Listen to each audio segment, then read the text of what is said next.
Gamwo, Special Director of Public Prosecutions, Major General Lekele from the South African Police Service, Dr. Karim, and my colleagues from the Department of Health and Wellness in the Western Cape, the CEO of the Mitchells Plain Hospital, Mr. Swart, our Head of Forensics, Ms. Thompson, Mr. Mohammed Matala, Executive Director of NACOSA, and the board members present, Mr. Ochero, who's the Senior Fund Portfolio Manager for the Global Fund, Ms. Baxter from the SPA Group, Project Manager, as well as the Western Cape MD, Mr. Weber, as well as the representatives from SPA, distinguished guests, civil society, NGOs, Mosaic, academia, our private sector partners, and also our local government partners. I'd like to welcome the councillors from the City of Cape Town here present this morning. Very long protocol, and this shows how many people are involved in making such a project come together. It's an honor for me to be here this morning in Mitchells Plain to mark the opening of this incredible Thuthuzela Care Centre, and to do so alongside such esteemed guests. The opening of this Thuthuzela Care Centre during Women's Month is a stark reminder that although a lot of progress has been made to overcome the challenges and realize the aspirations of the women who marched to the Union buildings in 1956, a lot still remains to be done. This includes ending the scourge that is gender-based violence in our communities and society. And there is no better demonstration of how we should go about doing this than the work done and the support given at Thuthuzela centres. The coordinated services provided at these centres not only ensure a caring and supporting environment for victims, but also make it more likely that law enforcement agencies will be able to bring offenders to justice. I want to commend the efforts of the representatives of the many organizations and institutions whose tireless efforts have made this 10th Thuthuzela Centre in the Western Cape a reality. Defeating gender-based violence is not the job of just one department, agency, or NGO. It requires the whole of government and the whole of society to work together. We are here today because of the chilling fact that GBV is an everyday part of life for too many women and girls and children in our communities. According to a report by Stats SA, at least 1 out of 5 partnered women experience physical violence by a partner, and the rate at which women are killed by their partners in South Africa is 5 times the global average. Crime statistics for the fourth quarter of 2023 indicate 15,824 sexual offences, of which just over 12,000 were rapes. We must always remember that these figures say nothing of the thousands of cases that go unreported. Given this situation, it comes as no surprise that too many women feel unsafe every day. A recent report entitled "The Costly Impact of Gender-Based Violence, Private Sector Perceptions and Realities in South Africa" estimated that gender-based violence cost South Africa 36 billion rand in 2019. This includes judicial costs, medical costs, and the huge human capital loss that occurs as a result of the extraordinary toll gender-based violence takes on women's health, wellness, education, and productivity. This crisis of GBV is everybody's business. However, the impact of GBV is felt most real and most devastatingly by its victims. To quote the words of our former First Lady, Graça Machel, there are precious lives between these cold numbers. So let us never forget this in the fight against gender-based violence. Victims face the immediate physical and emotional wounds of violence, trauma, exposure to STIs and STDs, never mind bruising, fractures, and lacerations. In the Western Cape, we're also seeing an alarming increase in the use of firearms in cases of gender-based violence. a trend revealed by the escalating number of women our forensic pathologists find have been killed by gunshot wounds. Victims' lives are often irreparably disrupted. They face social stigma, isolation, health complications, and economic insecurity. From there, it radiates outwards, harming and destabilizing families, communities, and society. Our primary focus in addressing GBV must therefore always be the victims. It is their needs, their wishes, and their vulnerabilities that should guide every aspect of our response. This Thuthuzela Care Centre and others like it epitomise the victim-centred approach. Every element of this facility, from its design to its policies and its practices, have been created with the unique needs of each victim in mind. Situated in communities that need them the most, these centres are the model of holistic support. They draw on the expertise and strengths of their collaborators and partners to provide comprehensive and compassionate care. Victims can feel safe, receive timely and comprehensive medical assistance, access rehabilitation services, and find support in their pursuit of justice. At the same time, victims must be shielded from further harm by their perpetrators, and their dignity must be upheld through a serious and coordinated effort to deliver justice.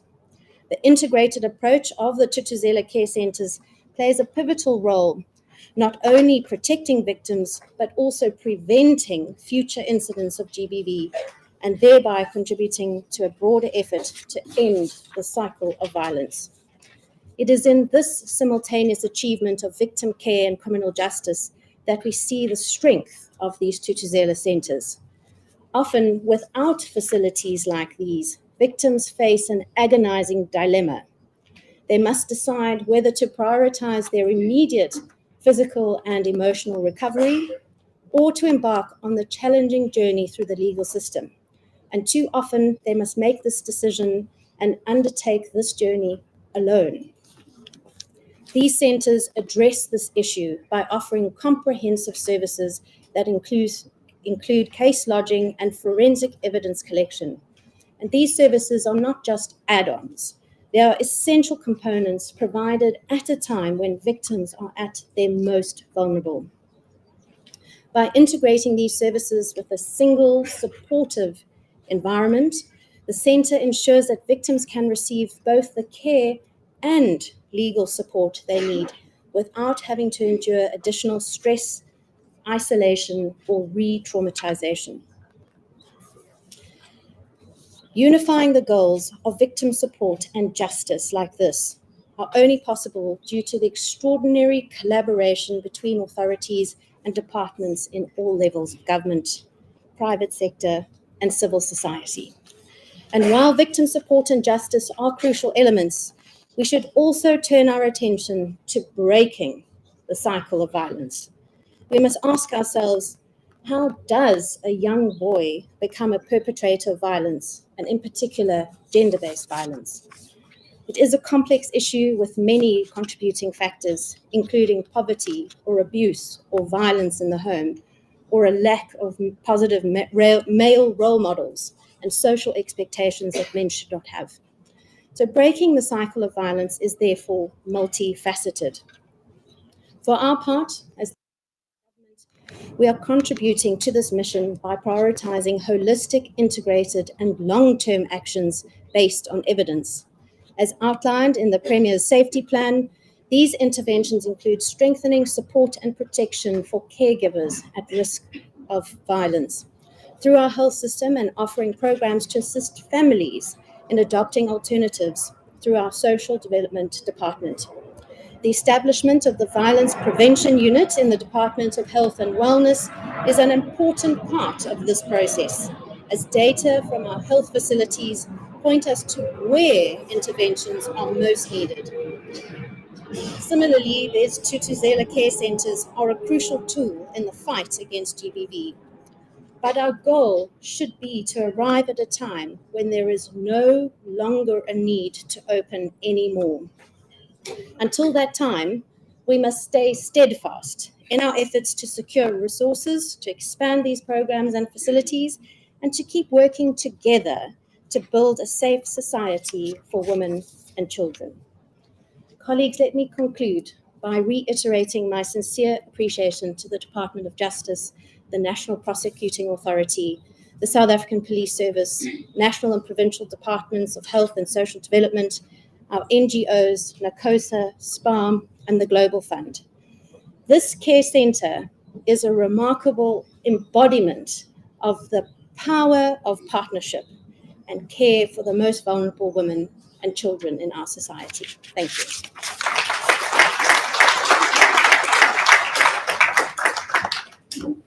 Thank you very much, MEC Wenger. We appreciate your support and also the important role that the Department of Health and Wellness plays in this province specifically.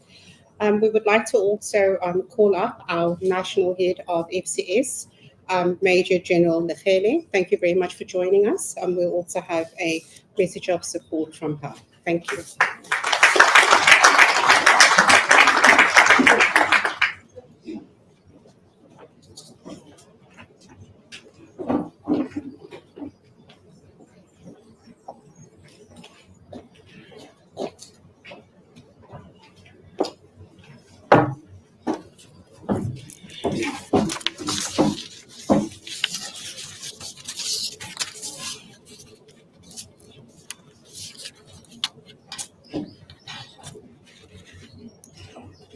Thank you, Program Director. Before I continue, can I please call to the stage Brigadier Tansi and the commander of the area, the FCS commander of the area.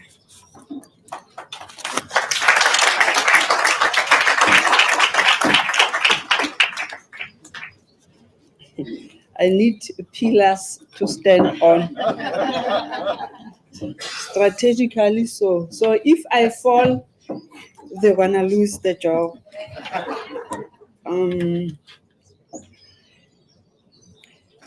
Deputy Minister, Constitutional Development, MEC for Health and Wellness, NDPP and the Deputy, Regional Court President, a representative of various departments present here, the donors of the event, all distinguished guests, the community at large. Let me take this opportunity to say this morning, it is always good to see a new day. We take it as a blessing. It is always good to meet faces, no matter how sad or happy they might look. All that matters is life itself, as it brings the opportunity to confront the devil, the challenges and the opportunity to celebrate achievement. And today is one of those days that we are glad to live in, and we are rejoicing. Allow me first to acknowledge and celebrate the strides that has been made by our women in South Africa. Legamala, it seems the morale is a bit down. Minister, I don't like this. I don't like this. It must come from, again, we are celebrating our achievements. So it must come from, yeah. I'm not yet impressed. The appointment of the new provincial head FCS Brigadier Tansi. He is the gentleman next to me. He is not new in the environment.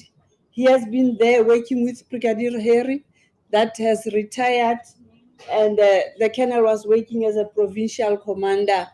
Finally, he has been appointed as a new provincial head for the Western Cape. Can we give him the round of applause?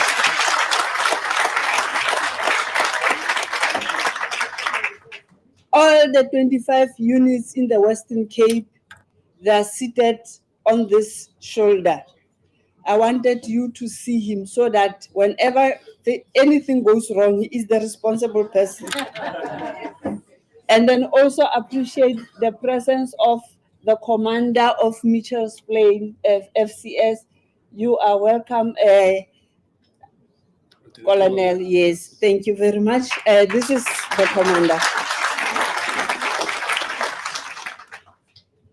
The capacity within the SAPS itself, the DNA Act, to address unknown suspects so that we get to the serial rapists. The launch of the Tutuzela Care Center in Mitchell's Plain, it is a great honor to be part of this prestigious moment. The Tutuzela Care Center model plays a very critical time in the investigation of sexual offenses cases, including domestic violence. It strengthens the response mechanism. It's really comforting. And we are happy for the growth and progress within the sexual offenses investigation space. With this, we can measure our strength and pledge our continuous support to all victims and survivors and the communities we are serving. Greatest appreciation to NPA and DPP as a leading stakeholder when coming to Tutuzela Care Center, the soccer unit, thanks to case managers, NDPP. Those people, they are doing wonders. I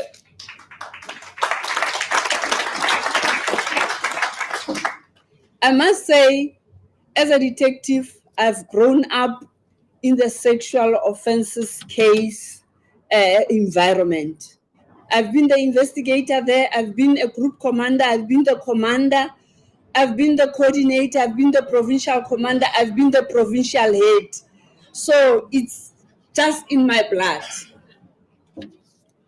And I've been working with these people from Free State, where I'm coming from, Northern Cape, where I've been working closely with them. The training that they are providing, the cases that they are going out to the courts and leading and making sure that we get successful prosecution and convictions, it's really amazing. The model is working and delivering, and may the good Lord fulfill our promise to the communities, and may we be provided more of this service across the country as we still need more. As a Free Stater, I can't wait for the one at Elizabeth Ross Hospital to be launched. I will be there. We cannot ignore the fact that our communities need more awarenesses, more education relating to the GBVF pandemic. Communities are living in fear. We need to fight harder and smarter, as our victims often feel that they are not being believed. It's a journey that we all of us have to. It is not an easy, GBV is a complex matter. It's not anyone that is brave to stand up and go to the police station to open or to register the case, even if you have people around just to try to motivate and encourage you. It's always not easy. So it's the education that we must put in to say, even under the circumstances, whether he is the breadwinner or what, but he cannot or she cannot abuse you. It's our job to educate and empower. It's our mandate to serve and protect all vulnerable groups, and through effective partnership and collaboration, we can always improve. Through this model, we continue creating streets for our girls, our women as soft targets. Together, we can. SAPS as a strategic partner, once again, we pledge our support in the fight against gender-based violence and femicide. We are in the journey, and we will fight until all the streets are cleared and our women, our vulnerable groups can freely walk and go wherever they want, whenever they want. We will fight. We raise our hand to say, count us in, we are available. Thank you.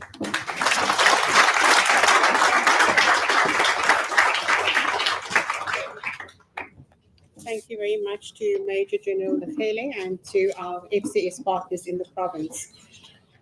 We also want to recognize the Department of Social Development, who's also one of our key partners in our multidisciplinary approach under the Tutuzela model. I would like to call upon Ms. Marshallette Jonkerman. She is the Director of Facility Management, and she is standing in for MEC Lund, the MEC for Department of Social Development. Thank you, Ms. Jonkerman.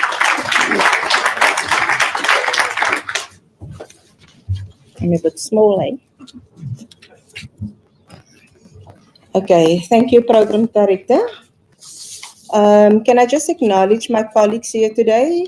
Chief Director Annemie van Reenen. Is that there she is. And then also our Social Work Policy Manager, Renee Botha. And she is the person working closely with the TCC centers. Thank you. Ladies and gentlemen, all protocols is observed. Today marks a significant step forward in our collective commitment to support survivors of gender-based violence in the Mitchells Plain and surrounds community. The Department of Social Development fully supported the Tutuzela Care Center model and plays an active role in 9 TCCs in the province. This service, led by NPA in collaboration with Department of Health and Wellness, SAPS, NACOSA, and Mosaic, is a beacon of hope in Mitchells Plain, where survivors can access immediate medical care and trauma containment to help survivors navigate the journey of healing and justice. Through strong collaboration, this model ensures that all services are victim-centered. We want to thank the NPA, especially the leadership of Advocate Bonikari Gamvu, and the Western Cape Soccer team under leadership of Lizelle Africa for your commitment to take services to the communities. We also applaud the commitment of the Department of Health and Wellness, the generous funding and dedication of NACOSA, in particular Ms. Sharon Kouter, and our long-standing partners, Mosaic, led by Advocate Teresa Machuchu Macmillan. Our local DSD officials and funded partners, thank you for your ongoing long psychosocial support for the survivors in this area. Together, we are stronger as we work together to create a future where everyone is safe, respected, and valued. I thank you.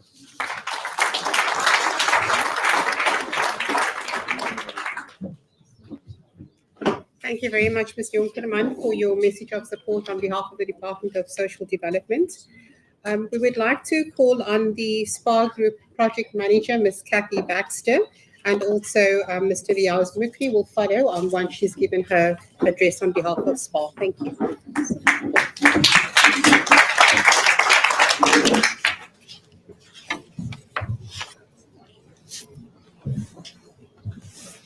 Thank you, Madam Program Director, Honourable Deputy Minister, NDPP, Deputy NDPP, SDPP, honourable guests and friends, all protocols observed. On this landmark occasion, I was reflecting on the public-private partnership, or the PPP, between the National Prosecuting Authority and the SPA Group Limited. And I started thinking of other Ps that, for me, characterise our relationship. The first is the privilege of working with the SOCA officials and their teams. I'm talking mainly for myself. This is a very personal thing. But I know that anyone who works for any length of time with the SOCA unit of the NPA is truly privileged to work with them, to learn from them, and we are in awe at the work they do, showing up and standing up every single day without fail. I and many others are humbled yet enriched by our experiences with the NPA, for which we are grateful. Then I want to mention practicality, for me the second P. The SPA Group is always focused on finding practical solutions to ending gender-based violence. And one of the reasons why we chose to work with the NPA in the Thuthuzela care centres is their very practical application to assisting victims from the time they arrive seeking help to the final outcome of their case. In between, these victims have met professionals who treat them with respect and accord them dignity and humanity, and hopefully start restoring their faith in humankind with the emphasis on kindness. My third and final P is passion. At SPA, one of our values is passion, so we are well versed in noticing it in others. I would say without a doubt that every member of the SOCA unit demonstrates a passion for their work in their own individual way, which is evidenced today by the launch of the 65th TCC to assist victims of gender-based violence on their journey to becoming healthy survivors. In conclusion, I'd like to quote a previous Secretary General of the United Nations, Ban Ki-moon. When he retired from his post of UN Secretary General, he said, "One of the main lessons I've learned during my 5 years as Secretary General is that broad partnerships are the key to solving broad challenges. When governments, the United Nations, businesses, philanthropies, and civil society work hand in hand, we can achieve great things." We at the SPA Group are proud that we can contribute in a small way to this broad partnership. And we sincerely thank all of you once again for the opportunity to work with you now and into the future with all those other forthcoming TCCs. We wish you all continued success. I'd like to call now on my colleagues from SPA, the MD of the Western Cape Distribution Centre, Mr. Martin Weber, Mr. Abel and Mrs. Ntombi Mponda from Strandfontein SPA, Mr. Riaz and Nasima Mukri from the Valdefreden Park SPA to come and hand over some of the groceries to the TCC. And while they're doing that,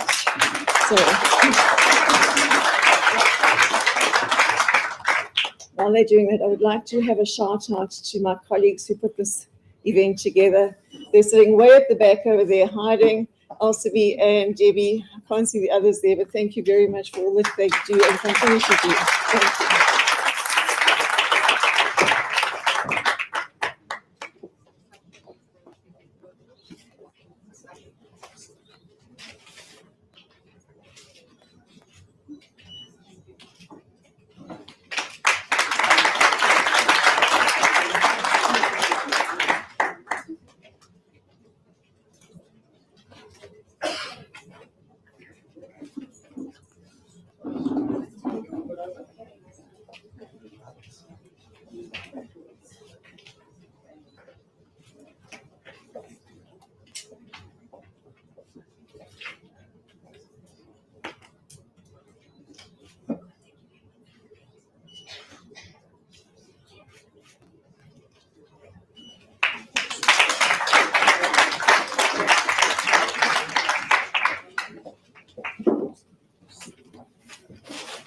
Thank you very much to the SPA group for their generous support.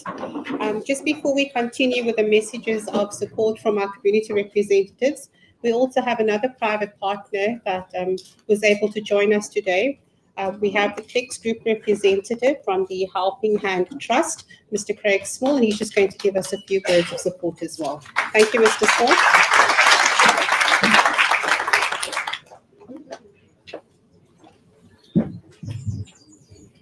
Thank you. Thanks. Thank you, Program Director. Honourable Deputy Minister, MEC for Health and Wellness, and distinguished guests, all protocol observed. Thank you very much for giving us the opportunity just to say a few words. My colleague, Gwarecha Mongoze, couldn't make it today, unfortunately. He was very involved. He's the head of corporate affairs, sends his apologies. So as a trustee of the Clicks Helping Hand Trust, myself, Craig Small, we're very proud to be associated with the Tutuzela Care Centres. It's our second year we've been associated. In fact, myself have visited the one at Kolbrema and also Weinberg, and met with the passionate people who spend so many hours and endure such tough times in dealing with patients who come through those centres. And my colleague, Gwarecha Mongoze, was very passionate as a firm member of the trust in pushing us in this direction, and we're very proud to be associated. And long may our partnership continue. The vision of the Clicks Helping Hand Trust is to commit to building a healthy, proactive nation by providing high-quality health and wellness services, and also to reduce the burden, try and alleviate the burden on the state. And as our MEC highlighted earlier, the new Tutuzela Care Centre across the way is really the result of powerful partnerships of both public and private contributions. And the Clicks Helping Hand, on behalf of my colleagues on the Clicks Helping Hand Trust and my colleagues across the room, Ilana, Mbuzeli, Zanele, and Kia, the Clicks Helping Hand Trust are already passionate to contributing and continuing our partnership with the Tutuzela Care Centres, and long may that growth continue beyond 65.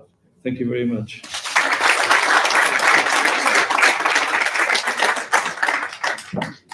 Thank you very much, Mr. Small. We also would like to call upon some of our community representatives. As was heard early on in the program, we have a whole of society as well as a whole of government approach, so we cannot continue with the day's proceedings without hearing from our community. We'd like to call up Ms. Tara Sai Machuchu Macmillan.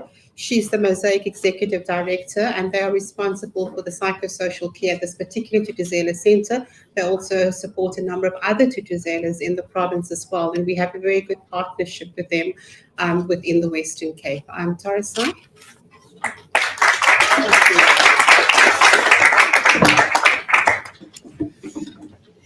Thank you. All protocols observed. In my job, more than being a message of support, is actually a message of just declaring that we are the ones providing the first responder support services here. And and less important to my name is Kolwa, who's at the back with she's the head social worker here, and she manages the TCC. And you've got first responder service providers. Those first responders are your most important people you need to know. They're the first people that will receive the survivor. They're the first people who will greet and make sure that that survivor will have a good experience throughout to ensure that she will make the decision to pursue justice at the end. So that's our role here. That's what we are here to provide.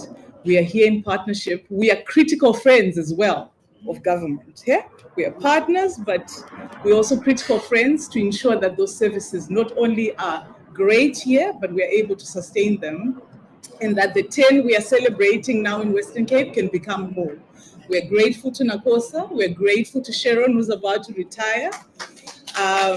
She's been an avid partner, and we're grateful that they do the fight, for the money, and that they're able to partner with us. We're grateful to Advocate Bonnie, who is a champion in government. We love that. We're grateful that I can stand here confidently and declare the partnership and say that as a civil society partner, we're grateful to be with them, that we are able to partner. We also in partnership with Rape Crisis, who's our sister in Ideford, and we will be able to ensure that survivors get comprehensive care, including the Department of Health.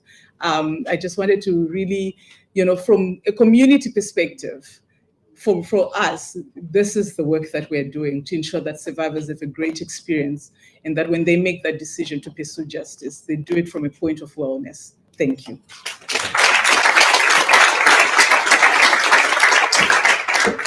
Thank you very much, Tarasan. We would also like to invite our ward councillor, Mr. Solomon, Councillor Solomon Philander, to come in to say a few words on behalf of the community within Mitchells Plain. Councillor, thank you. Thank you, Program Director. Good morning, everyone. Protocol observed, Deputy Minister and MEC. My name is Solomon Philander, and I'm the Sub-Council Chairperson of Sub-Council 12, which includes half of Mitchells Plain. Also got my colleague with Councillor Jensen, maybe just rise. The Sub-Council 17 Chairperson. So we share the entire Mitchells Plain as chairpersons, and we got my colleagues, Councillor Joan Woodman, maybe just rise. Ward 75, Councillor Washila Harris, Ward 82, that's Staffelsig area. And then also Councillor Adonis on the other side, also in Tafelsig. So the power of this Thuthuzela Centre really means a lot for our community. Mitchells Plain has been, gender-based violence has been a big issue within our communities. It's in almost in every home in our sub-council.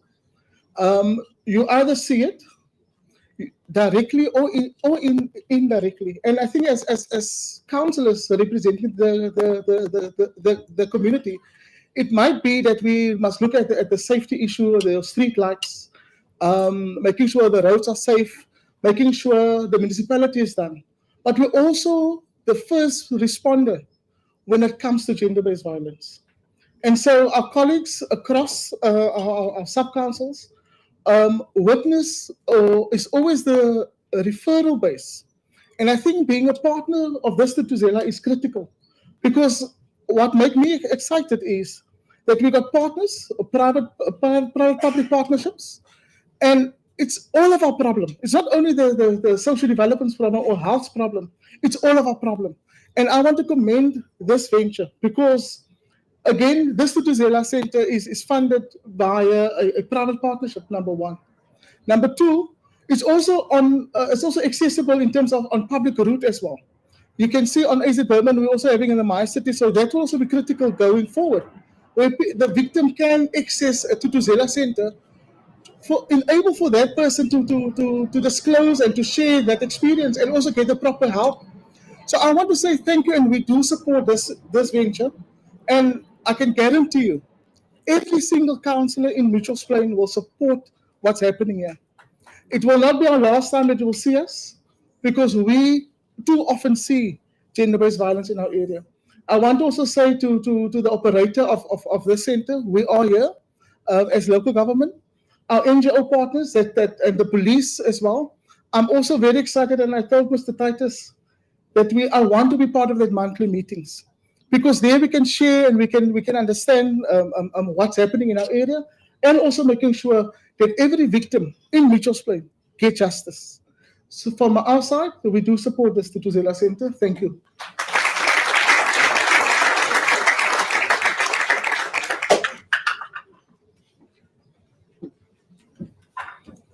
Thank you very much, Councillor Philander, and we look forward to the partnership with the representatives in the community as well.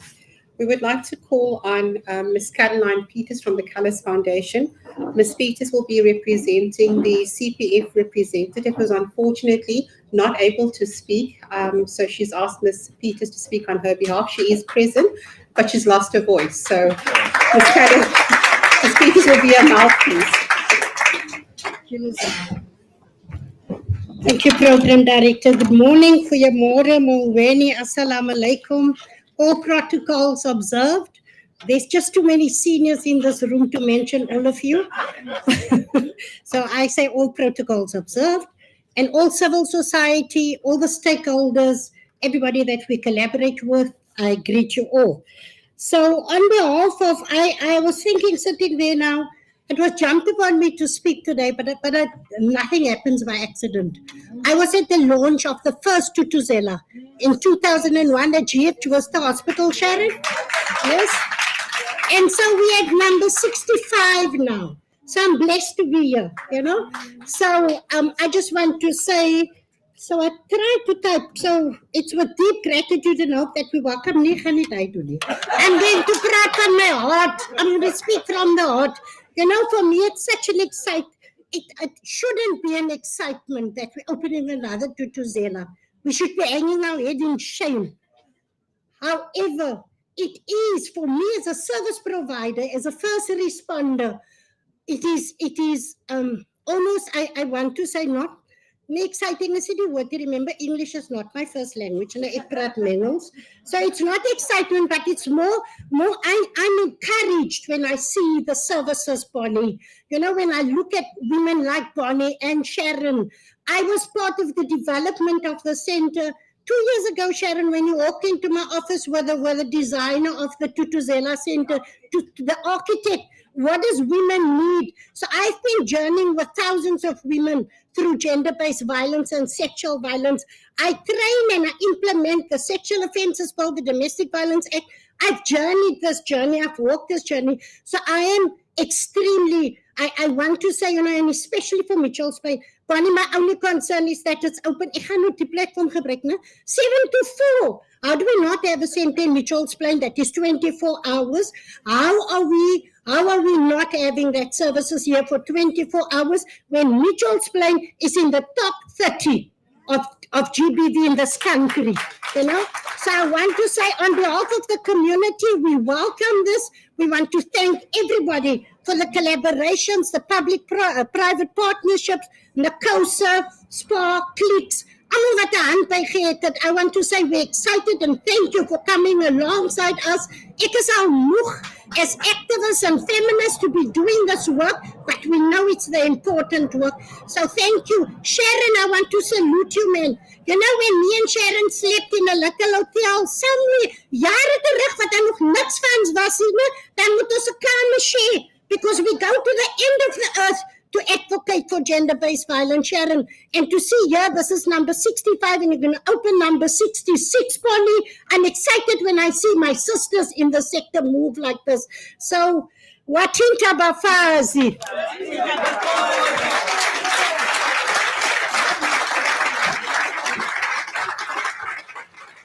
Thank you very much for that, Caroline. We appreciate your very passionate words of support.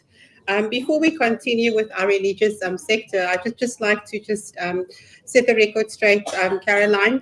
We do have a 24 service, but it's a shared service after hours. So we are available to the victims for this community. So please don't worry about that. It is a full service. It's just a shared service with the Heidelberg Tutuzela Center. Thank you. We'd like to call on Pastors Adrian and Natasha Paris. They're going to just give us a small message of support from the religious community, and they will also share a very personal story with us. Thank you. Good afternoon, everyone. My name is Adrian Paris. And I'm Natasha Paris. And so this afternoon, I wish to uphold all protocols by greeting the minister, from the minister right through to the barrister, all protocols upheld, and then all other sectors that forms part of this gathering. But yeah, be greeted all public servants. And so 3 months ago, the word Tutuzela was not in my vocabulary. I received a call from a parishioner that then informed me she was at the time 6 months pregnant. She said, Pastor, I've just been assaulted by an individual who kicked me. I fell over, lost consciousness, jumped, sat on my stomach, and then attempted to violate me with, I'm going to spare from the details. At this point in time, you know that the police needs to be approached and the case needs to be made, as well as with the hospital. And my wife then did facilitate the necessary in this regard. On a particular day after which I think just the post-traumatic stress just settled in We got another call just to say, I am not well, I need to go to the doctor. We then took her to the doctor. The doctor gave a bit of Panados, and then also just stated that it had something to do with minor details, not knowing that the individual, as a result of the assault, went into pre-labor. This mom was then in my vehicle, of which I knew Panados was not going to solve the matter. Made a call because you need friends in this regard. I called Dr. Elizabeth from the Safi Institution because I know that she's passionate just when it comes to the work within our communities, of which she also then consulted with Dr. Janine Josiah's, and then got referred to the Tutuzela Center, where we were received with such grace. And so I'm going to allow my wife, whom I believe is good with details, just to share then what transpired. Good morning, everyone. Thank you once again just for the privilege of sharing the story of Blessings. I'm going to mention a name just to personalize it, you know. And so I think what happened in the situation on the day of the attack, when she came to, she didn't know that she had to report it at the police station. Unfortunately, she only got to us a bit later and called us a bit later with the details. So when she got to the hospital, they sent her back to the police station and said she needs to report it first. At that point, her water had already broke and she was in quite a state. She had to then return back to the police station, get the necessary, because she went to the Mitchells Plain police station and she thought maybe it's closer, so let her just go there and get a letter. Unfortunately, when she came to the hospital, they would not help her and referred her back to the Strandfontein police station. At that point, they needed to get her back to Strandfontein, get the letter. When she came back to the hospital, they then said that they will not help her because she needs a letter to apparently to Victoria Hospital. She then was in a state, she called the police, and I think this is such an awesome opportunity because I did not know that everyone will be here today. We've just been communicating via WhatsApp, but also the sergeant that took the case, and I really want to commend Sergeant Kutsi and the station in how they handled the situation, because they actually came back. Yeah, they deserve a round of applause for that, because what they did was the police then came back with her and insisted that she get seen to. And they also then actually took her back home as well at past 1 a.m. in the morning. The police came to get her again and take her back. So days after that, what happened was when she went into premature labor, I did not know what to do.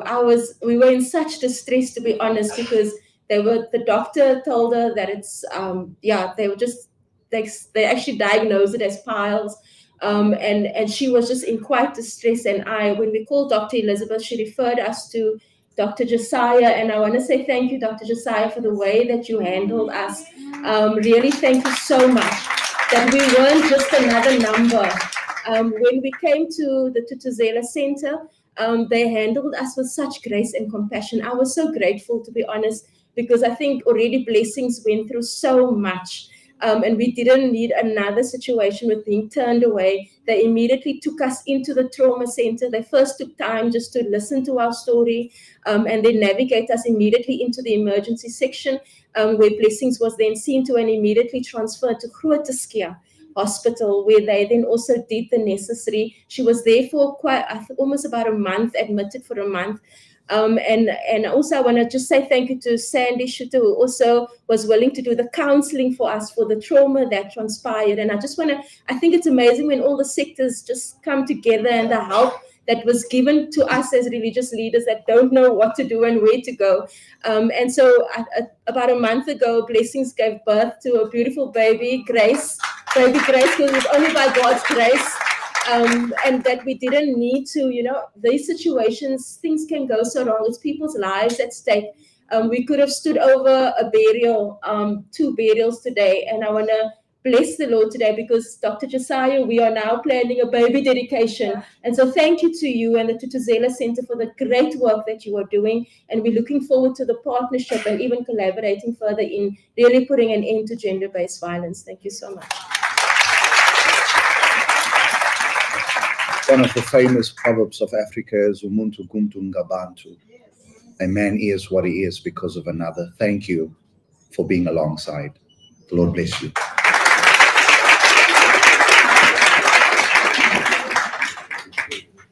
Thank you very much to our religious sector for being a part of the proceedings today and for sharing that very personal story and experience. We look forward to partnering with you, and also our Imam that is here today. Thank you very much. We look forward to partnering with you in terms of our stakeholder relationships in this particular area.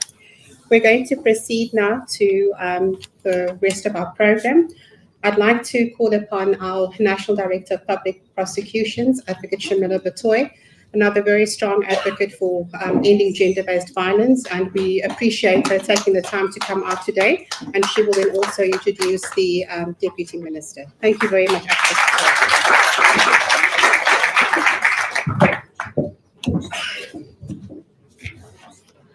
Thank you very much.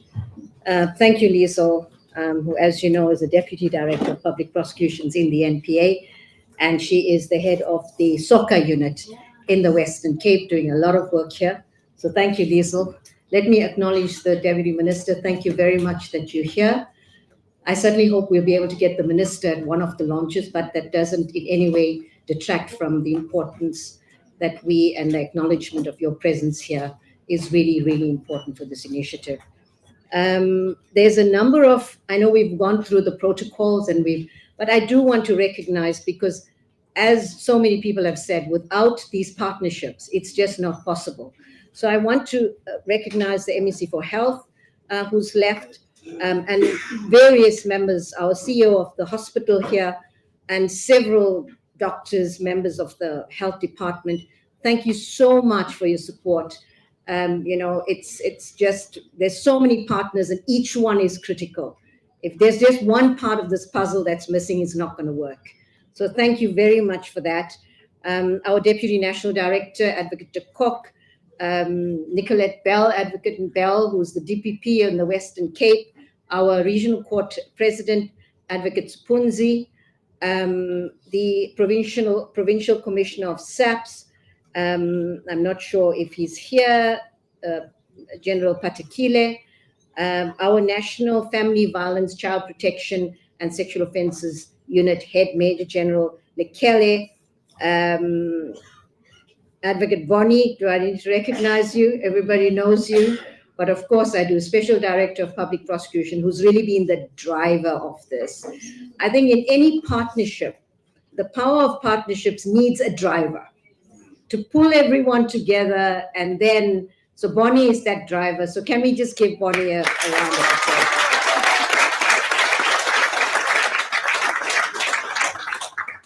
Bonnie, you make the National Director look good.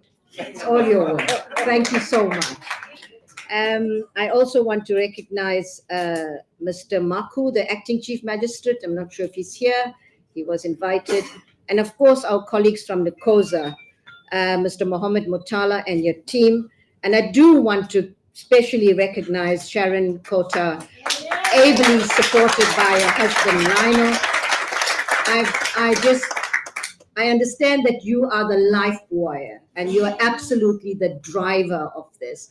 And I understand you're also retiring soon. So hopefully you will in some way still be able to assist to the extent that you can. But I do want to give a special round of applause to you. Thank you so much. We do appreciate and recognize your work, and I'm sure many of the victims here really, really appreciate what you're doing in the sector. They probably don't even know, but we recognize that. Our partners in the private sector, SPAR Chief Executive, Ms. Kathy Baxter, SPAR franchise owners, Mr. and Mrs. Mukri and Mr. and Mrs. Mponda, the Clicks Group Head of Corporate Affairs, who we understand is not here, but your representatives, Department of Education, and I do understand there's school principals that have been invited as well. I'm not sure how many of you are here, but you're welcome. Representatives of the various NGOs, CBOs, the faith-based community, hugely important in this. Distinguished guests, ladies and gentlemen. This Mitchell's Plain TCC became operational on the 8th of July, 2024. It became a reality because of all of these partnerships, working together. This site will enable victims of GBV in the Mitchell's Plain community to receive a better quality of service. And you've already been hearing about the incredible work that's happening at this TCC. It serves a vast jurisdiction which includes both suburbs and informal settlements that are poverty-stricken and where there's high incidence of gender-based violence and GBV, limited GBV services. So we have experienced prosecutors that work in the magistrates court here in Mitchell's Plain. We have the wonderful colleagues in SAPS that you've heard about that all work together to bring justice, some level of justice to victims of these crimes. We celebrate this launch in a month in which we celebrate women, but I always say there's really nothing much to celebrate. We are working really hard in this sector, but there's just so much more to do. As we know, gender-based violence and femicide is a scourge in South Africa. And I was talking to our partners in government earlier on and saying that we try to deal with this in a holistic way, but there's always the issue of resources. And I said, if this is the pandemic that we say it is, how did we deal with COVID-19? That was everybody just pulled together and we dealt with that pandemic. If it is really a pandemic, then whether it's the police, whether it's the prosecuting authority, whether it's the Department of Health, we cannot say we don't have the resources. And I know governments, DM, I know the challenges, but it's about better managing our resources so that we put it where the priorities lie. If everything's a priority, nothing is a priority, as we know. So we've got to ensure we prioritize our budgets. This is a presidential prerogative. We've got to make sure that we have the funds, but government will never have enough. And that is why we really appreciate the support of our partners in civil society and the private sector. Colleagues, we've done a lot in the NPA to try to deal with this scourge. We have developed directives. I'm not going to go into all of the details. We also deal with, trafficking in persons is a really important issue that we need to deal with. And we have international partners that are present, and we really appreciate your presence here as well, that are working with us in this space. Dealing with maintenance issues. This is about economic freedom for women. And that is a huge challenge that we're dealing with. So all of these issues that the NPA is dealing with, there's a link to the magistrates court here. And so, when our clients, want to know about cases, the TCC coordinator is able to work very, very closely with the court in Mitchell's Plain. As you heard, there are several referral services from the TCC. For example, referral for prevention and early intervention services that are rendered by the Department of Social Development and various NGOs in this area. Referral to shelters that are operated by department and various NGOs. And we're dealing with referrals in spaces that the TCCs were not originally designed for. As Bonnie is saying to me, we're dealing with substance abuse issues.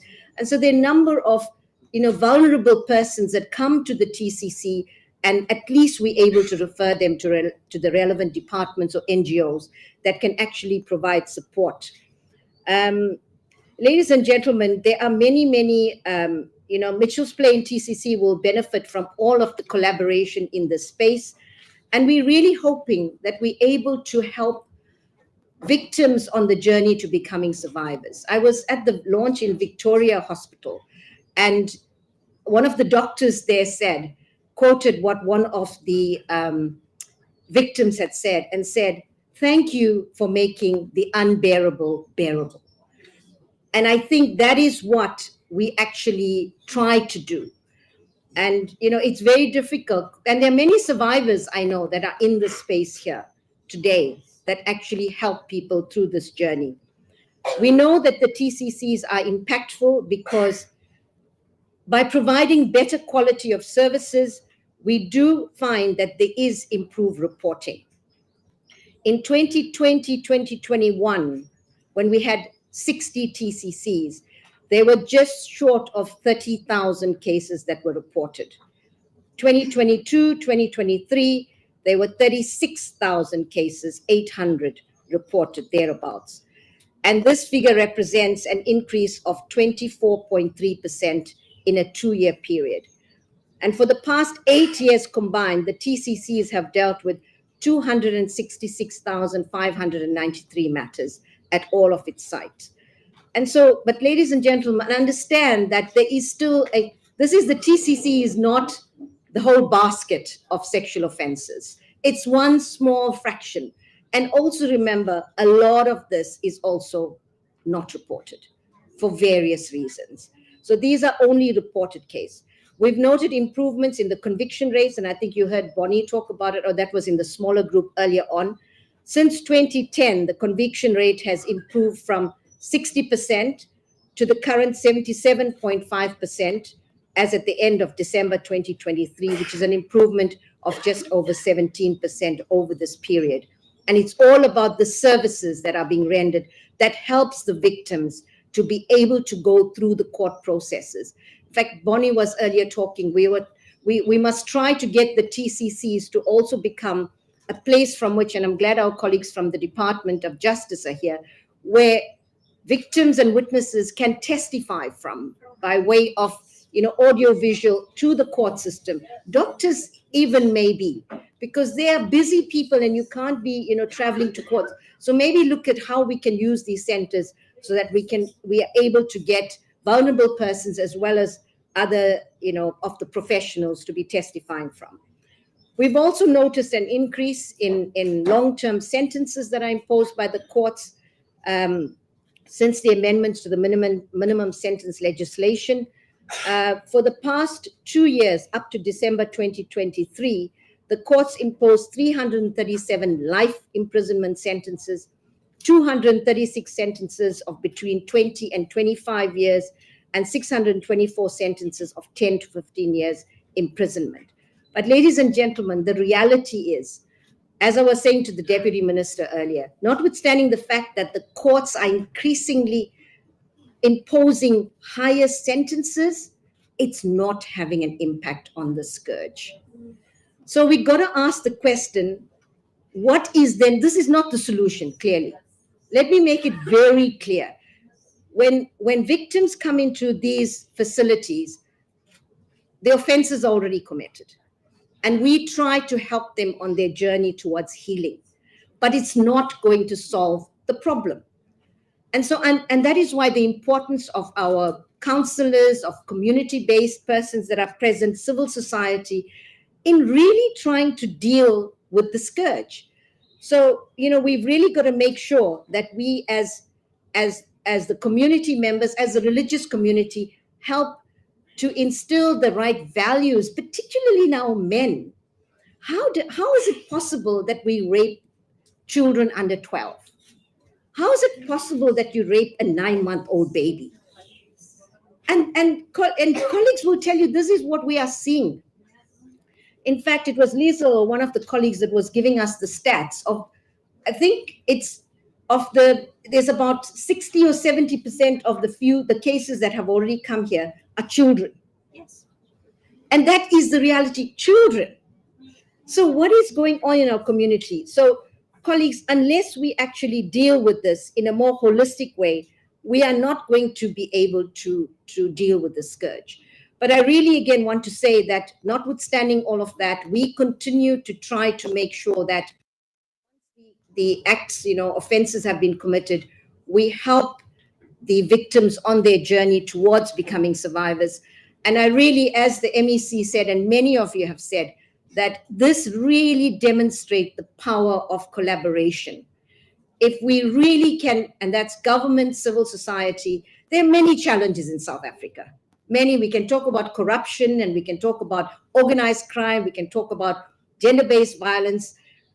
In all of these sectors, we need to come together as partners. Some of you may know the president has actually initiated a partnership with business to deal with 3 focus areas. I digress a little bit, but just to understand that government can't do it alone. And those 3 areas are Eskom, Transnet, and crime and corruption. And in Eskom, we're already seeing, we haven't had load shedding in a while, ladies and gentlemen, but that is the power of collaboration.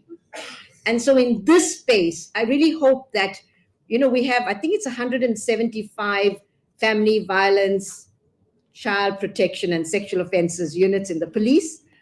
At the very least, if we can at least have one Tutuzela care center close to a hospital in these where these police stations are, I think we'll go a long way. But I really want to once again commend women and men, Bonnie, your team, Nikosa, for this incredible partnership. We really look forward to expanding the footprint and trying to really get these services to as many women, children in particular, but victims. Thank you very much.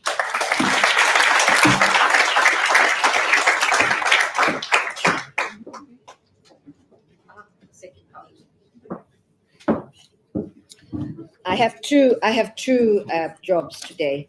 One is to do an address, and the second one is to introduce our keynote speaker. So, as I said earlier, we're really pleased to have our Deputy Minister of Justice, the Honorable Andre Snell, who is present with us, and it gives me pleasure to introduce the Minister, who's only been in office for a short period, but he's not new to this post, as he was Deputy Minister from 2009 to 2013. And that was at a time when the TCCs were just starting to be established as a country's anti-rape strategy. Mr. Nell was born in the vibrant city of New Orleans in Louisiana, where his father was the South African consul at the time. His interest in politics, human rights, and justice began while in high school in Sao Paulo in Brazil.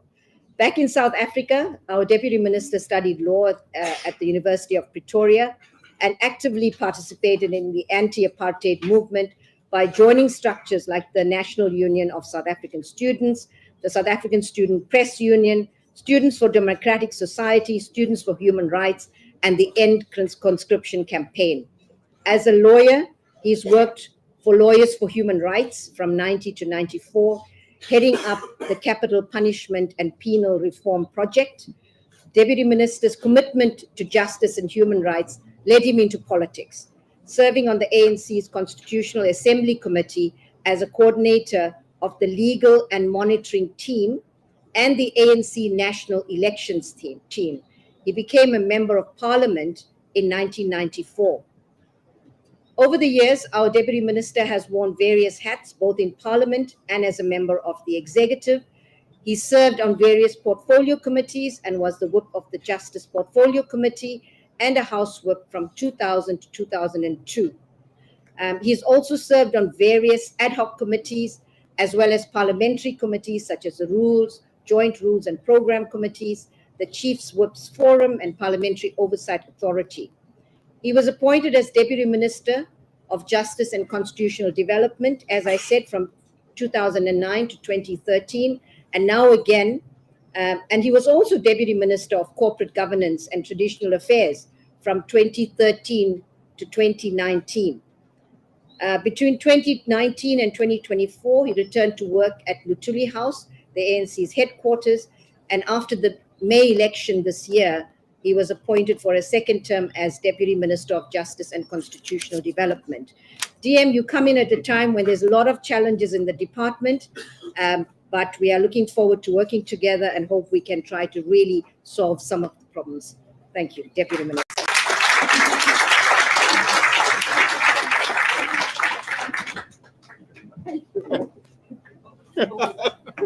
Oh gosh. Yeah, there must be some.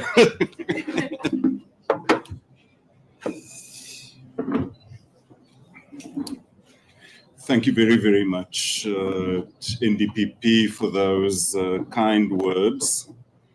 In another context, I might have told the joke about the mother and the children standing at the funeral of the husband and the father, and after the third speaker waxed lyrical and told nice things, the mother took the children's hand, said, "Kom kinders, ons is by 'n verkeerde man se begrafnis."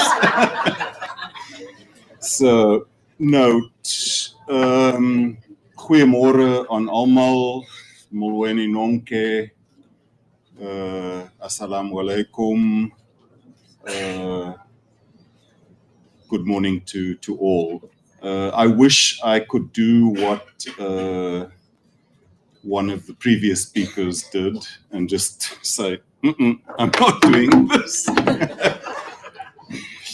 No, I would like to associate myself with the protocol that I think the NDPP and other speakers have done before. But maybe to subvert that protocol and really just start by recognizing and thanking the community, and in particular the women and the children of Mitchell's Plain, and all of those very, very brave and committed activists in this community who are fighting hard to combat crime, violence, and in particular, gender-based violence.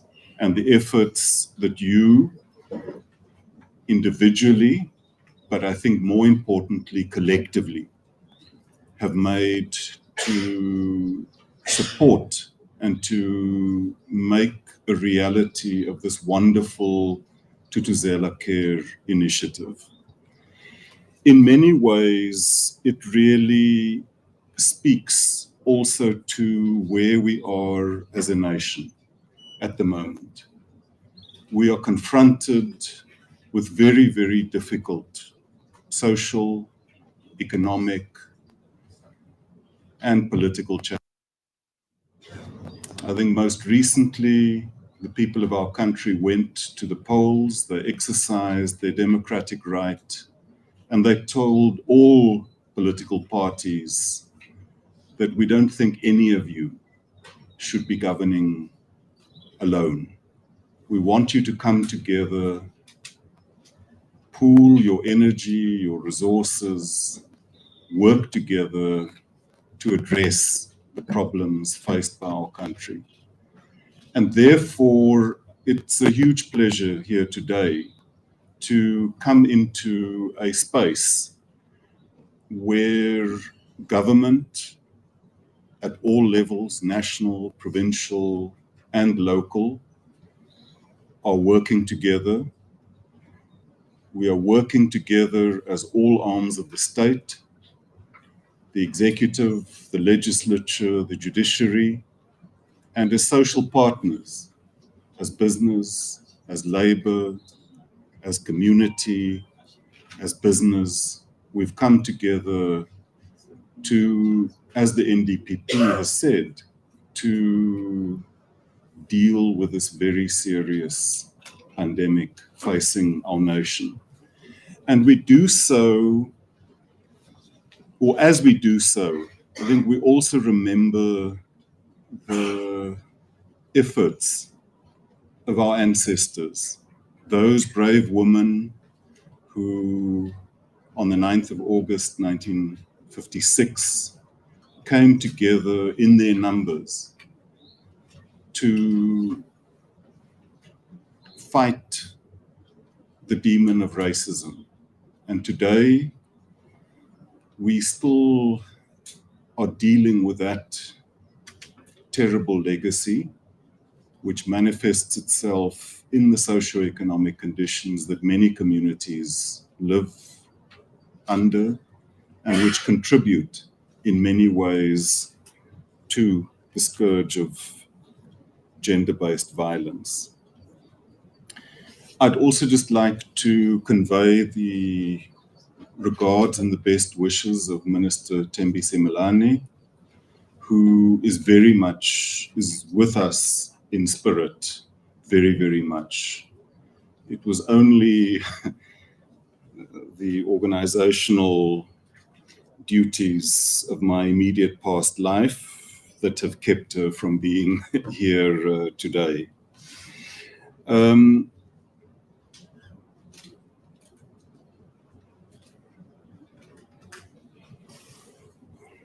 I've taken enough leave of the device. I'll come back to it now.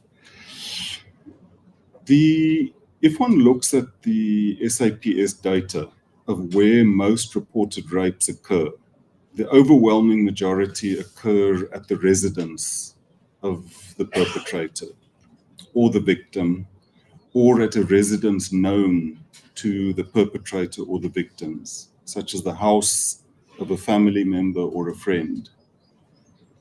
And invariably, these crimes are permitted or perpetrated by someone they know, which I think adds to both the complexity and the trauma that is involved, and which underscores the importance of the excellent support that is being provided by Thuthuzela care centers. Government continues to put in place various interventions to prevent and combat gender-based violence in all of its forms. And when we speak of government, it's truly encouraging to see government, be it national, provincial, or local, working together as one to fight the scourge of GBV. It's also inspiring to see the way in which government is partnering with civil society bodies, with NGOs, with community leaders, and with the private sector in this journey to rid society of GBV. The Thuthuzela Care Center, which we're launching here today, is evidence of a whole of society approach to prevent and combat GBV, and it shows us that partnerships really do work. As you know, the strength of the TTC model lies in the fact that it is a one-stop shop facility aimed at minimizing secondary victimization of those entering the system, expediting the finalization of cases, and improving the conviction rate through prosecutor-guided investigation and stakeholder engagement. We're extremely honored to be part of the launch of this Mitchell's Plain Thuthuzela Care Center. We're told that previously survivors of GBV in Mitchell's Plain had to go to Heideveld TTC to be able to access these services. The distance from here to Heideveld posed a tremendous challenge. Many were not able to get to Heideveld, particularly at night. In addition to the factors of cost and distance, there's only one state advocate available for each TTC. The state advocate for Heideveld was based at Wynberg Court, whereas the Mitchell's Plain cases go directly to the Mitchell's Plain Court. It was therefore clear that Mitchell's Plain needed a TTC, but funding was a challenge and cost-effective options had to be considered. Once again, successful partnerships were key to finding a solution. The TTC model is recognized as an international best practice model, and through negotiations between NACOSA, the NPA, the Department of Health, all agreed to find a way to ensure that Mitchell's Plain got its own TTC. The strength of this partnership also led to the reaccommodation of the existing Heideveld TTC using a replica structure. The building of the Mitchell's Plain TTC also allows the National Prosecuting Authority to capacitate Mitchell's Plain with its own state advocate. Mitchell's Plain, as has been mentioned earlier, is a vast area with very high crime rates. And we want to pause here for a moment. I think as we all know, the SAPS releases its crime stats every quarter. If we look at the crime stats for the third quarter of 2023-24, one notes that of the top 30 police stations countrywide with the highest number of cases broken down per crime category, Mitchell's Plain is ranked at number 1 for common assault and also number 1 for drug-related crimes. It's third for illegal possession of firearms and ammunition, and 5th for attempted murder. And I think this explains the environment within which gender-based violence and femicide is taking place. And it also underscores the point made by the NDPP and others that yes, our justice, crime prevention and security cluster, our criminal justice system, has an indispensable role to play. And we would like to commend the NDPP, the police, for the very good work that they're doing under very difficult circumstances. But the reality is that there's a social and an economic foundation to these problems, which we're not going to solve without a broader socio-economic transformation of our country, of our communities, but also the active involvement of each and every citizen. Before the police come and arrest Andries, the perpetrator, before Advocate Patoy prosecutes Andries, the perpetrator, Andries' male friends who he sits and drinks with and gets drunk with must be the first one to tell him, my brother, you don't do that. We don't want you amongst us. Go and find somewhere else to drink. If we know that you are a perpetrator of gender-based violence, you are not welcome amongst us. So that's what we also need.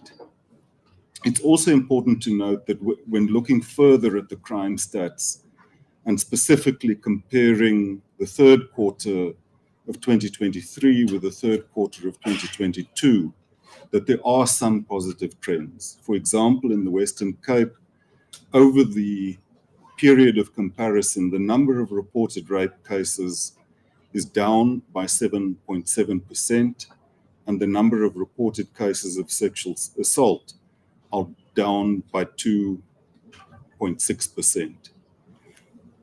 Those are nice statistics, but as much as those figures are down, those statistics mean very little to those who are still the victims and the survivors of those crimes.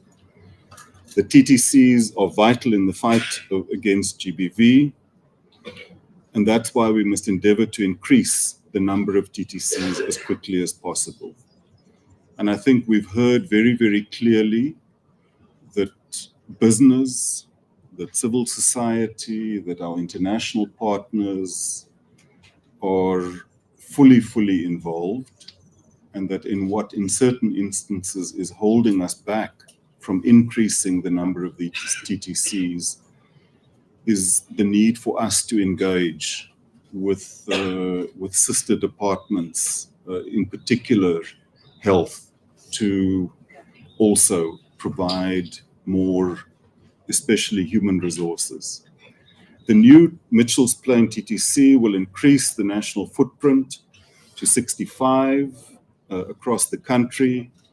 I'm reliably informed by the NDPP that there are a number of other TTCs that are ready to open and start operations, but they need that input from other departments, and we commit ourselves to working with you to facilitate that engagement.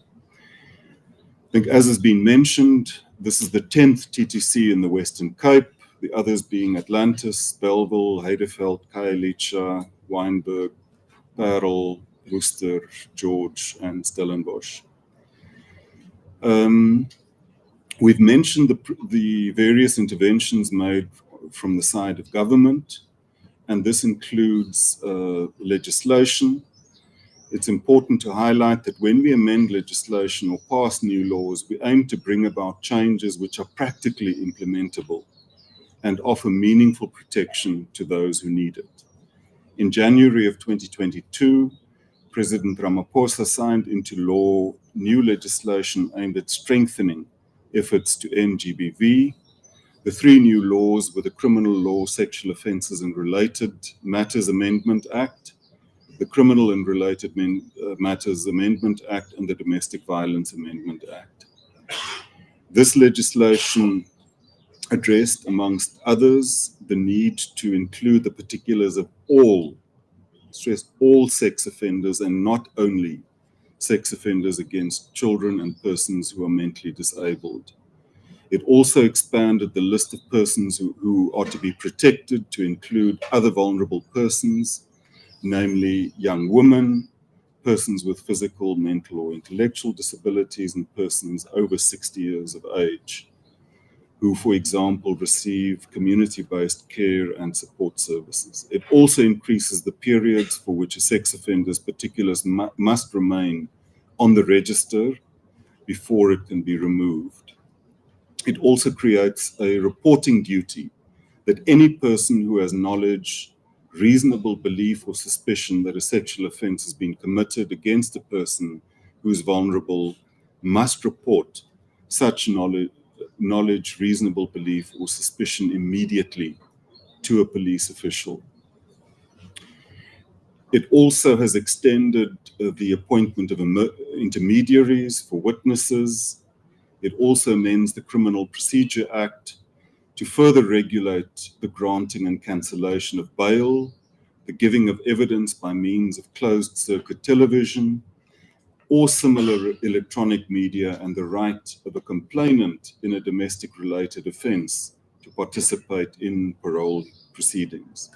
And NDPP, I hope, and members of the judiciary, I hope that these provisions will also facilitate those first responders and caregivers at the social workers at the Tutuzela care centers. And we hope that this will create an enabling environment for them to also testify remotely, so that they can both continue doing the very good frontline work that they're doing, and at the same time be testifying and helping the NDPP to dispatch the perpetrators to where they need to go, including into the care of our GNU partner, the Akhbara, and his network of B&Bs. The Domestic Violence Amendment Act has also made amendments to address practical challenges, gaps, and anomalies which have been in the Act since 1999. However, we also know that violence is not always physical, that it can take other forms as well. And that's why the amended legislation has included new definitions such as controlling behavior and coercive behavior. It also introduces online applications for protection orders and imposes obligations on functionaries in the Departments of Health and Social Development to provide certain services to victims of domestic violence. Of course, that is all very, very good and commendable, but I think the challenge now is to make sure that also those orders that have been obtained online are in fact enforced. There is no point in having an order if it does not do what it's meant to do, and that is to protect. The Department of Justice and Constitutional Development has introduced online service of domestic violence protection orders by clerks of the court, which means that within 24 hours after receipt of the order from the court, a clerk must serve the protection order on the respondent via email where circumstances so permit. Other interventions include the SAPS, Family Violence, Child Protection and Sexual Offences Units. Dedicated GBV desks are now available at 134 police stations across the country, and police officers have also been trained in victim empowerment, domestic violence and sexual offences related programs. I think this is a very welcome development, but I must say that we are especially heartened by the fact that those charges are now also able to be done at the Tutuzela care centers themselves. Because much as I think the police have done excellent work to create a much more caring and friendly environment, I think still there is no way that a police station for the foreseeable future is going to compare to and be able to offer the supporting environment that a Thuthuzela Care Centre can. The sexual offences courts also offer a range of services such as court support, court preparation, emotional containment, trauma debriefing, counselling, private testifying service, intermediary services, and information services. Some might also have seen in the media that the Department of Justice is working closely with the Office of the Public Protector to further improve service delivery in the areas of GBV. And that results from a investigation that was done by the Public Protector at the request of my predecessor, or as we joke to each other, both my successor and my predecessor, the former Deputy Minister, John Jeffrey. So, in conclusion, I would just like to end where I started, and that's really just to thank each and every one of you in this room here today, really for the excellent work that you're doing individually, but also, more importantly, collectively. And that would include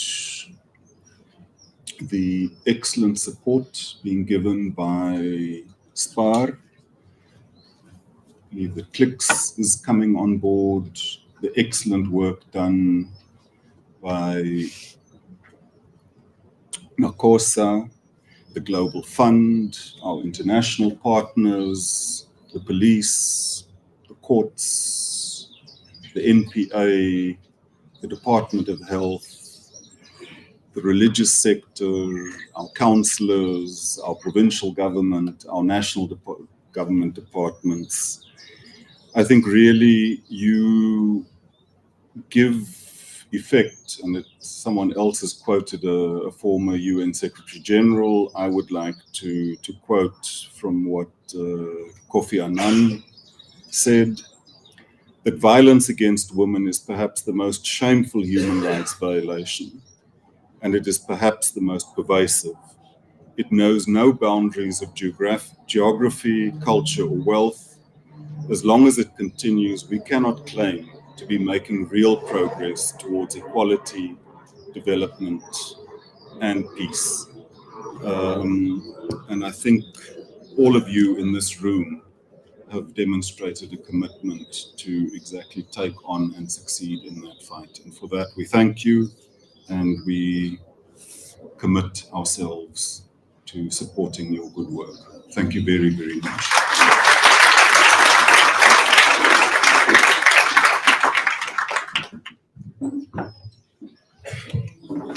Thank you very much to our Honourable Deputy Minister Null, and also to Advocate Katoy for your words before that. I would like to call on our Special Director, Advocate Kari Gamwo. As you've heard from a lot of the colleagues in the room, she really has been a champion, and she still is a champion for ending the scourge of gender-based violence. And it wouldn't be right for us to not officially thank all of our partners, and she's going to come up to do that. Thank you.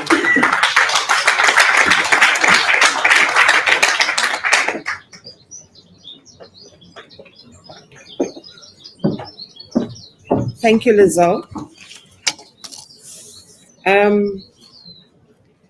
This is the easy part, right, where you say thank you to everyone. I started this morning's early morning session with a smaller group by saying, many cooks spoil the broth. That's what we are told, right? And I'm saying the TCC model proves that wrong. The more cooks, the better. And since Lizelle so proudly said she's from here, Advocate Cox so proudly said he's from here, I am also proudly Cape Townian. Thank you. And so I wouldn't be proudly South African if I don't say that broth that I speak of is a lekker broth. It's a broth that works, right? And so all I ask of the cooks in the room is bring your ingredients when you come and brew that pot with us.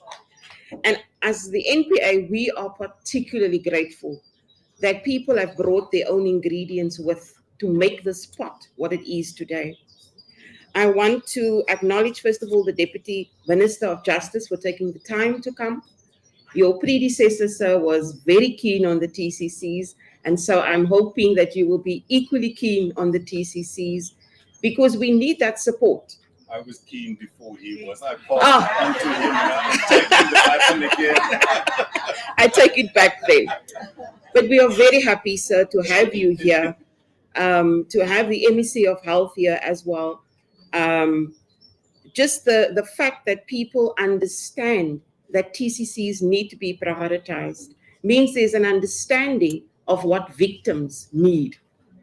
And so I want to take the time to thank also NACOSA.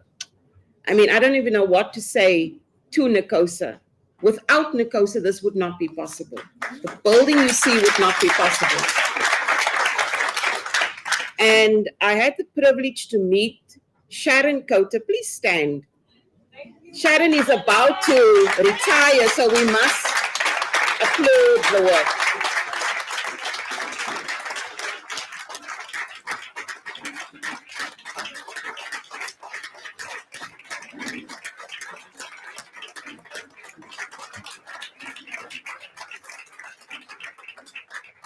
Believe it or not, I don't know Sharon that long, actually.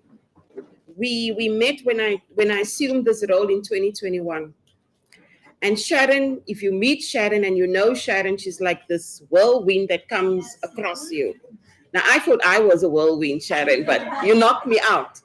So people like Sharon epitomizes, what we all should be doing. And so Sharon, from the NPA, if I may, NDPP, say thank you so much. Sharon went through various difficulties, but when I spoke to Sharon, even when she was perhaps at her weakest, she would say, is this done at that TCC? Is that done at that TCC? All Sharon spoke was TCC. So we will forever be grateful to you and to Mohammed for everything that NACOSA has meant for the NPA. And I do hope that this is not the end of the journey with us. There are many TCCs, right? So I want to thank NACOSA.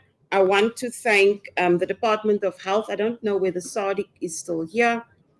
Sadiq and I are either friends today or enemies tomorrow. It depends which day of the week it is.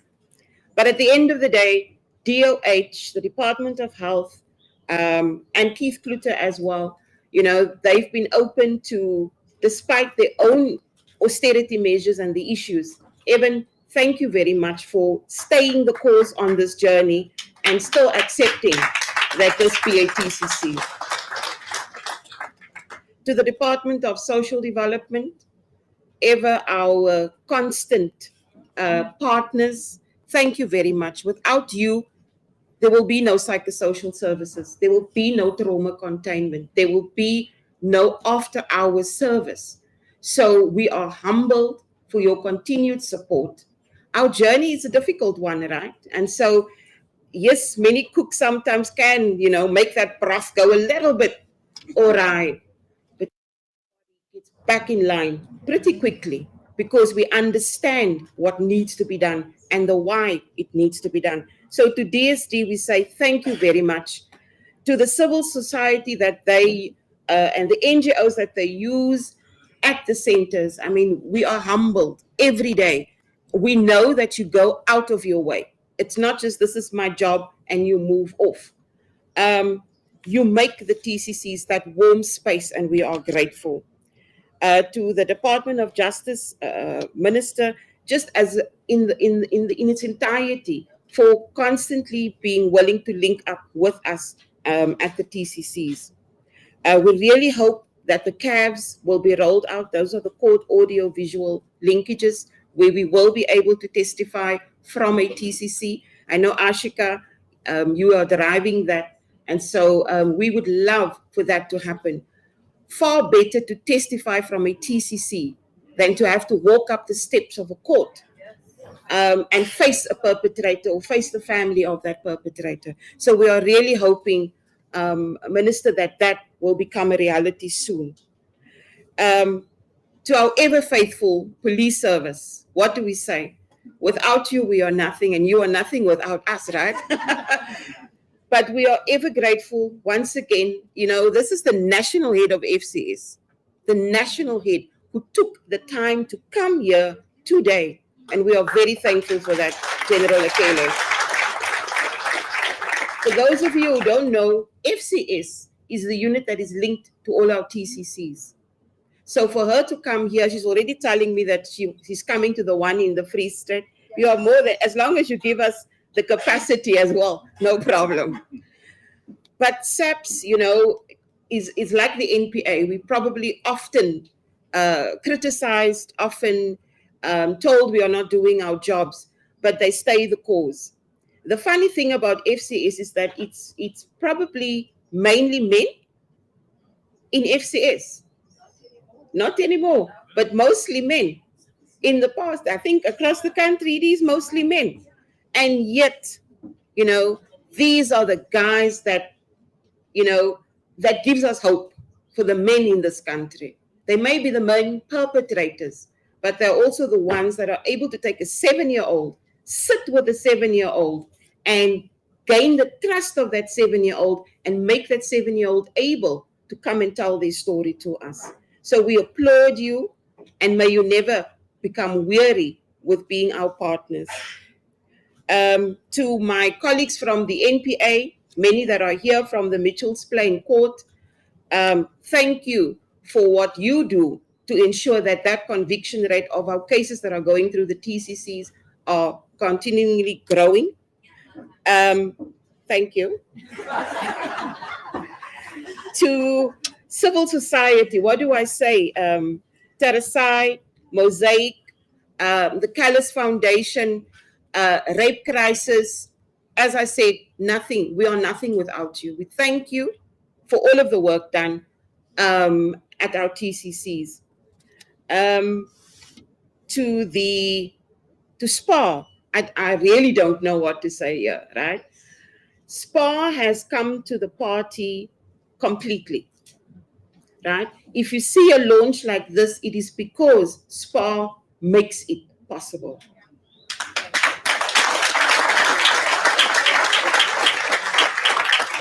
I sometimes think that when Kathy sees my name on her phone, she probably starts panicking because she knows there's a couple of thousand or so that's going to go out of her budget. But they never say no. To the two retailers, Mr. and Mrs. Mukri and Mr. and Mrs. Mponda. Where are they? There we go. And the other, Mr. and Mrs. Mponda? Okay, they left early. I know I met them earlier on.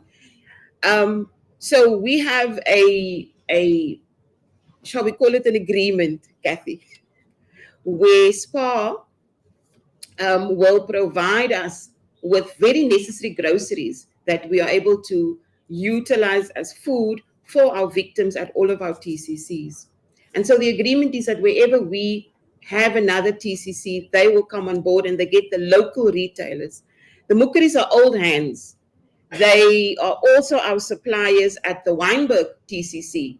And here you are again at Mitchells Plain, but I did warn you at Wynberg that I'm coming to Mitchells Plain, right? So we are very humbled by the fact that you would take this cause and feel it important enough to give your support. You know, our victims come in, they are hungry. So you cannot speak to a victim who is hungry. And so you need to give them that sustenance. It's giving that dignity back to them again. And you really will not understand how much that means, not just here, Kathy, but across all of our TCCs across the country. So thank you to SPAR for all of that. SPAR also provides valuable marketing. If you go to SPAR, you will see the TCC logo on it. You'll see the NPA logo on it.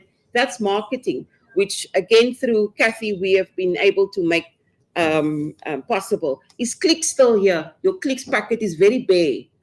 it would do well to have a nice TCC logo on there as well. But these, imagine a victim just getting this packet in hand and boom, there's my answer to a problem that I thought I was alone in. So we are very, very humbled. Kathy, I'm sure I cannot mention for us, but we are very thankful. And please let Kevin know how much we appreciate all of what you guys do. To the ward councillors that are present, and thank you so much for what you said. The reason we invite you is not just to come and have a nice cup of tea with us. We want you to take the message back to your wards that help is at hand. So we truly appreciate what you said, but please don't not know where the TCC is. Come back. Tell your ward where the TCC is so that people can seek the help that they need. To the religious leaders here as well, please, don't just wait for the launch. Lazal is around. Tell her to invite you to come with whoever you want to come and just see what is available, because you can't empower the people you have influence over if you don't understand the model yourself. And so I always say to the soccer colleagues, the more the merrier. Let them come in. Let people come and visit. Let them come and understand the TCC model, because that is how you are going to get them to increase NDPP, the number of people that report, because we know the numbers are there. We know we are not seeing enough people at our TCCs yet. To the educators that are here, and I really hope the Department of Education is somewhere here, most of our victims are kids, they are children. You have children in your care. Do you know what to do if a child reports to you? And it's not just about reporting to the Department of Education that this has happened. Do you know what care you can give that child immediately?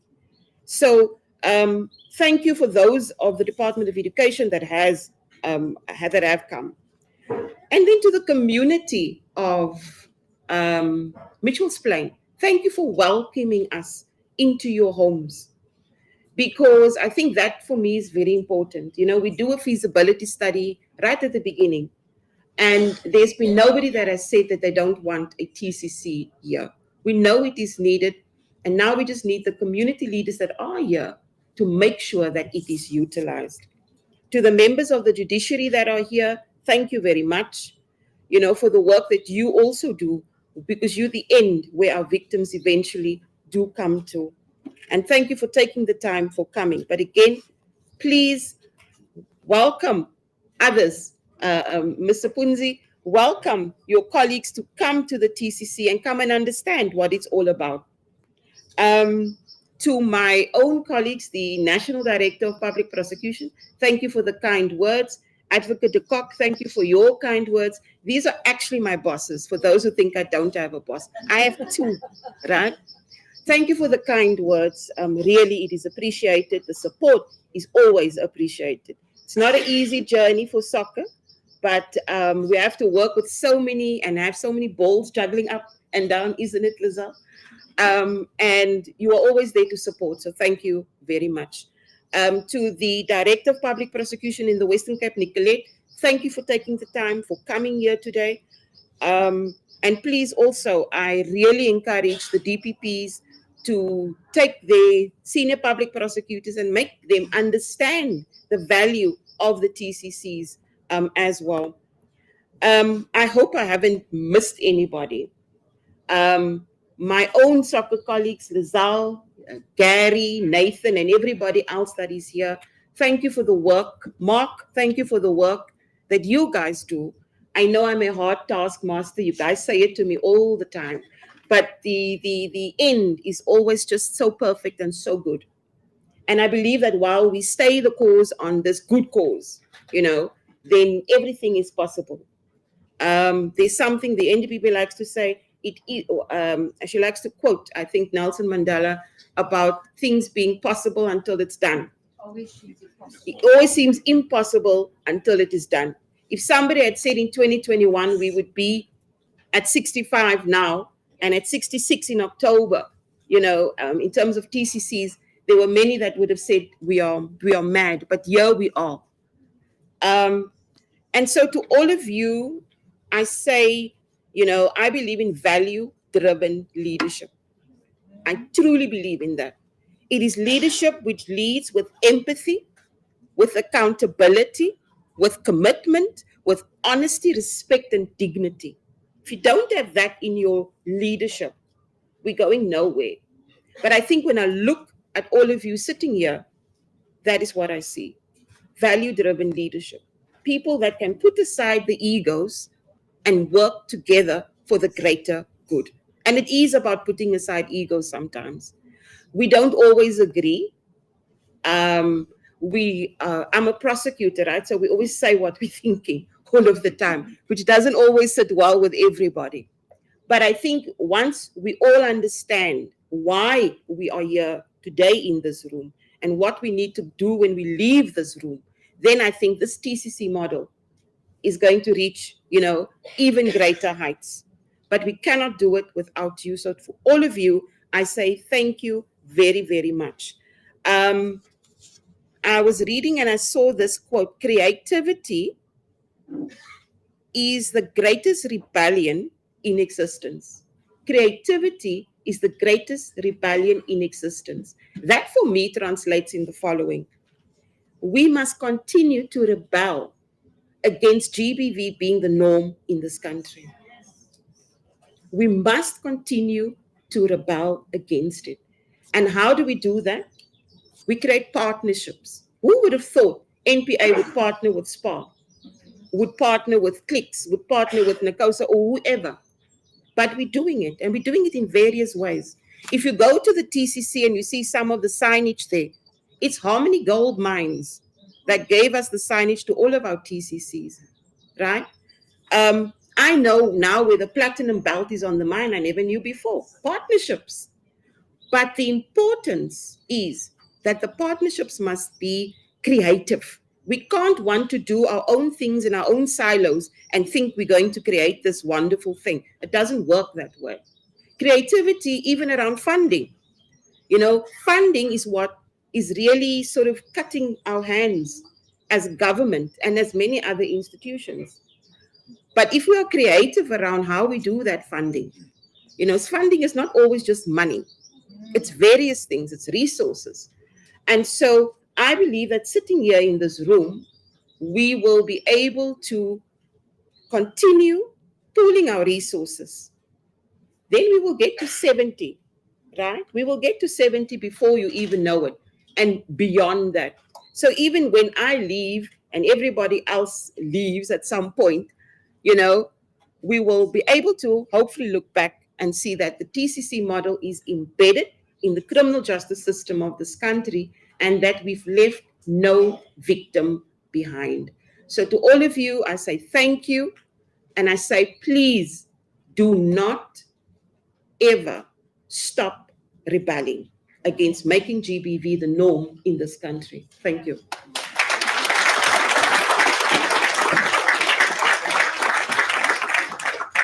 Thank you very much, Advocate Karigamwo. We are at an end to the proceedings. Thank you very much for your patience, your participation, and most of all, your attendance.